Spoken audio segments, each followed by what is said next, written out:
دوستو، اللہ تبارک و تعالیٰ کے محبوب علیہ الصلوۃ والسلام نے فرمایا ہے کہ اللہ کریم نے جنت کو مشکلات سے ڈھانپ دیا ہے۔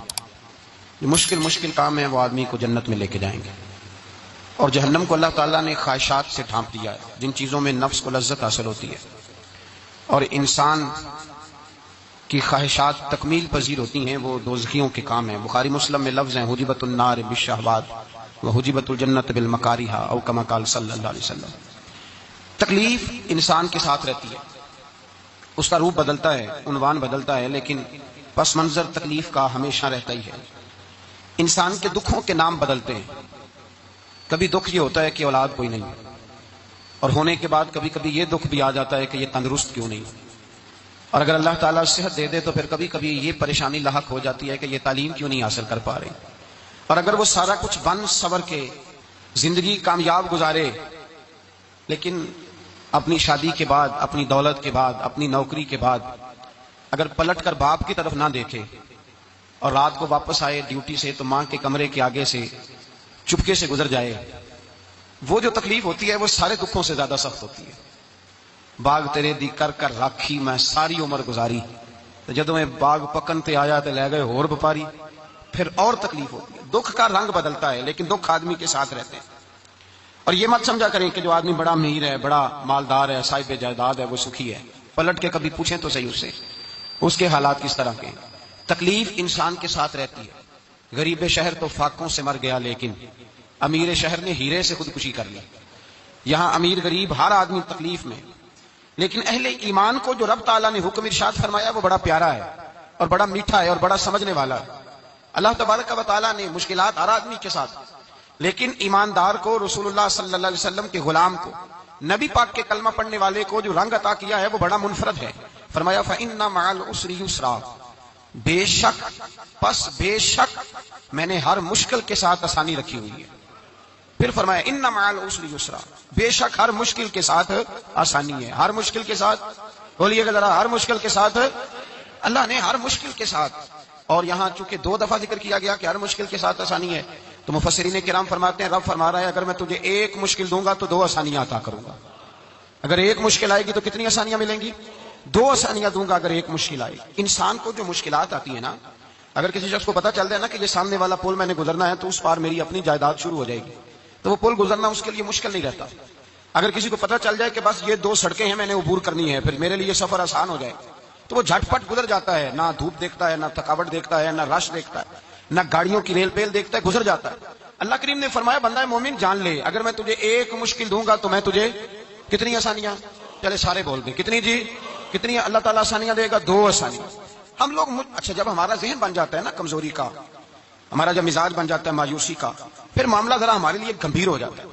اگر ہم یہ ذہن بنائے نا کہ مشکل میرے اللہ کی طرف سے آئی ہے تو وہ مجھے آسانی بھی ضرور عطا کرے گا، تو پھر اللہ ضرور ہی آسانیاں عطا فرماتا ہے۔ اور جو مشکلات زندگی میں آتی ہیں نا، حضرت مولا علی شیر خدا رضی اللہ تعالیٰ عنہ کا بڑا خوبصورت فرمان ہے۔ حضرت علی فرماتے ہیں جب تجھے مشکل آتی ہے تو وہ تجھے رب کا پتہ بتانے آتی ہے، وہ تجھے اللہ کا پتہ بتاتی ہے، اس لیے کہ جب تو سارے اسباب کر لیتا ہے، جو ضرورت ہوتی ہے پوری کرتا ہے، تندرست ہو کے وہ کام کرتا ہے، پھر بھی کام نہیں ہوتا، تو اس کا مطلب ہے کرنے والا تو نہیں، کرنے والا کوئی اور ہے، جو کام کرنے والا کوئی اور ہے۔ تو عزیز بھائی یاد رکھیں، ہر مشکل کے ساتھ اللہ نے آسانی رکھی ہوتی ہے۔ اگر اللہ تبارک و تعالیٰ بیماری عطا کرے تو اس کے ساتھ اللہ پھر جو تندرستی دیتا ہے وہ بھی بڑی اعلیٰ عطا فرماتا ہے۔ اگر اللہ کبھی غربت دے تو پھر اس کے بعد جو اللہ تعالیٰ آسانی دیتا ہے وہ بھی بڑی اعلیٰ عطا فرماتا ہے۔ اگر کہیں سے آپ کو دکھ ملتے ہیں تو پھر جب سکھوں کا وقت آتا ہے تو پھر گنے نہیں جاتے۔ یاد رکھیں مشکلات کے پہلو میں آسانیاں ہوتی ہیں، اور جس آدمی کو مشکل آتی نہیں، میرے نبی کریم سید عالم صلی اللہ علیہ وسلم نے فرمایا مومن کو جو مشکل بھی آتی ہے اللہ اس کی برکت سے اس کے گناہوں کو معاف فرما دیتا ہے، اللہ اس کی برکت سے اس کے گناہوں کو معاف کرتا ہے۔ یہاں تک کہ حضور نے فرمایا میرے مومن کو کانٹا بھی چبھے تو اللہ تعالیٰ اس کی مشکل کو آسان فرما دیتا ہے۔ 2 بزرگ بیٹھے تھے، ایک حضرت احمد رحمت اللہ علیہ اور ایک حضرت شرف الدین منیری رحمت اللہ علیہ۔ تو حضرت شرف الدین منیری کہنے لگے کہ دوست اصل میں وہ ہوتا ہے جو دوست کی طرف سے آنے والی تکلیف پر صبر کرے، جو اللہ کی طرف سے آنے والی تکلیف پہ صبر کرے وہ اللہ کا محبوب ہوتا ہے۔ تو حضرت احمد فرمانے لگے نہیں مجھے تیری بات کی سمجھ کوئی نہیں آئی، صبر کرے وہ اللہ کا دوست ہے، مصیبت پہ صبر کرے۔ تو کہا جناب پھر اگر نہیں سمجھ آئی تو آپ بتا دیں اللہ کا دوست کون ہے؟ تو آپ فرمانے لگے جو محبوب کی طرف سے آنے والی مصیبت کو اس کا تحفہ سمجھ کے قبول کرے وہ اصل دوست ہوتا ہے۔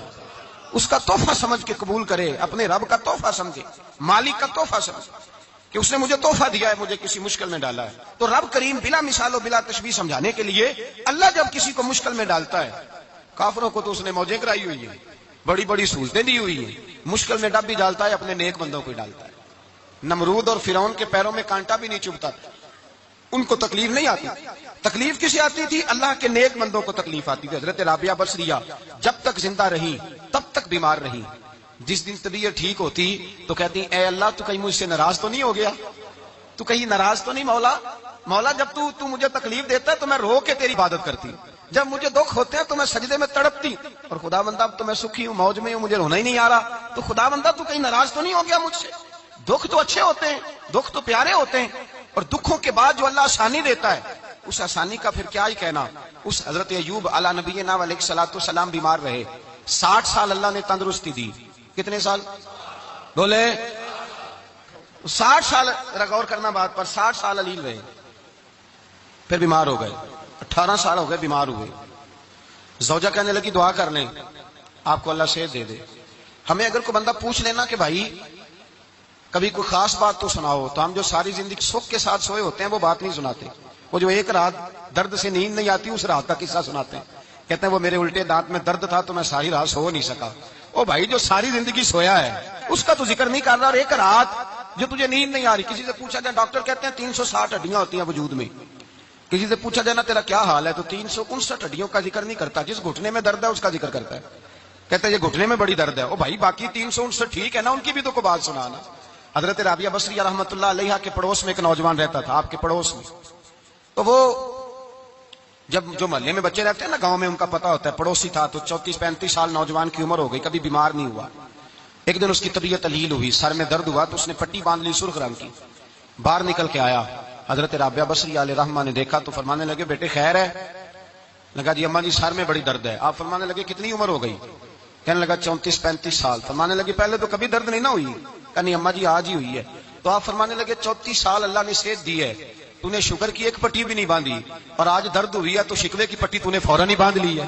کوئی شکر کی پٹی بھی باندھنی چاہیے. حضرت ایوب 18 سال بیمار رہے. زوجہ کہنے لگی دعا کر لو. تو آپ فرمانے لگے بی بی سے کہ صحت کتنی دیر رہی؟ اس نے کہا 60 سال. تو آپ فرمانے لگے ذرا بیماری کو بھی 60 سال گزر لینے دو، پھر دعا بھی کر لیں گے. یہ دعا کی اللہ، یہ لفظ کہے اللہ نے صحت دے دی، تندرستی آ گئی. ایک دن گھر میں بیٹھے بیٹھے زوجہ کہنے لگی کہ ایوب یہ بتاؤ دکھ اچھے کے سکھ؟ آپ فرمانے لگے سارے دن ہی اللہ کے ہیں پر دکھ بڑے اچھے تھے. مجھ سے پوچھو تو دکھ بڑے اچھے تھے. کہا کس طرح؟ تو حضرت ایوب فرمانے لگے جب میں بیمار تھا تو 24 گھنٹے میں ایک دفعہ میرا رب میرا حال پوچھا کرتا تھا. ایک دفعہ میرا اللہ پوچھتا تھا ایوب تیرا حال کیا ہے؟ فرماتے ہیں 12 گھنٹے تو لذت ہی رہتی تھی کہ میرے رب نے میرا حال پوچھ لیا ہے، اور اگلے 12 گھنٹے میں انتظار کرتا تھا مالک حال دوبارہ کب پوچھے گا. فرمانے لگے اب صحت تو ہو گئی ہے پر اب میرا رب میرا حال تو نہیں نہ پوچھتا. بھائی مشکلات جو ہوتی ہیں وہ تو تجھے سجا دیتی ہیں، سوار دیتی ہیں. تجھے یاد آتا ہے کوئی اپنا، جب تجھے درد ہوتی ہے نا، تکلیف ہوتی ہے، پھر تیرا دل کرتا ہے کوئی کندھا ملے جہاں میں سر رکھ کے رہوں. پھر اسی لیے تو کسی درویش سے کسی نے پوچھا تھا اپنا کون ہوتا ہے؟ تو کہا جو تجھے دکھ کے وقت یاد آئے وہ تیرا اپنا ہے. جو تجھے عین آزمائش کے وقت یاد آئے اور تجھے اس کا نمبر فوراً تیرے موبائل پہ چلنے لگے وہ تیرا اپنا سجن ہے، جس کو تو دکھ کے وقت یاد کرے. تو بھائی مشکلات کے بعد جو اللہ آسانی دیتا ہے. حضرت ابراہیم کو آگ میں بھی پھینکا گیا، حضرت ابراہیم علیہ الصلوۃ والسلام کو ستایا بھی گیا، نکالا بھی گیا، لیکن جب ان مشکلات سے گزرے تو میرا رب فرماتا ہے وَإِذِ ابْتَلَىٰ إِبْرَاهِيمَ رَبُّهُ بِكَلِمَاتٍ فَأَتَمَّهُنَّ قَالَ إِنِّي جَاعِلُكَ لِلنَّاسِ إِمَامًا. کہا جب ابراہیم پورے اترے تو پھر ہم نے انہیں امام بنا دیا. یا اللہ کس طرح کی امامت دی؟ فرمایا میں نے اتنی اعلیٰ شان عطا کی ہے کہ اپنے لاڈلے رسول کو جناب ابراہیم کی نسل میں پیدا فرما دیا ہے. میں نے مصطفیٰ کو ان کی نسل میں پیدا کر دیا، قیامت تک کے لیے ان کا وقار بڑھا دیا. اللہم صلی علی محمد وعلی آل محمد کما صلیت علی ابراہیم وعلی آل ابراہیم. ان کی عظمت بڑھا دی، اس لیے کہ جب وہ آزمائش سے گزر کر کے آئے پھر جو آسانی دی. میرے نبی پاک صلی اللہ علیہ وسلم نے دین ابراہیمی کی بہت ساری چیزوں کو رکھا، کہا میں ملت ابراہیمی پہ ہوں. جب کوئی مشکلات کو عبور کر کے آتا ہے، جب کوئی تکلیفیں سہ کر کے آتا ہے، اس کے لیے جو اجر ہوتا ہے، اس کے لیے جو پھر اللہ کتنی ذرا بڑی توجہ کیجئے گا. لوگ سمجھتے ہیں فلاں آدمی مشکل میں ہے تو شاید مشکل میں ہی رہے گا، فلاں آزمائش میں ہے تو شاید آج میرا اللہ فرماتا ہے ایک مشکل دے کے میں 2 آسانیاں بھی دوں گا. تم مشکل دیکھ رہے ہو، مشکل نہ دیکھو، وہ جو اس کو بعد میں آسانی آنے والی ہے، اور ڈبل جو میں اس پر نعمت کرنے والا ہوں اس کو دیکھو.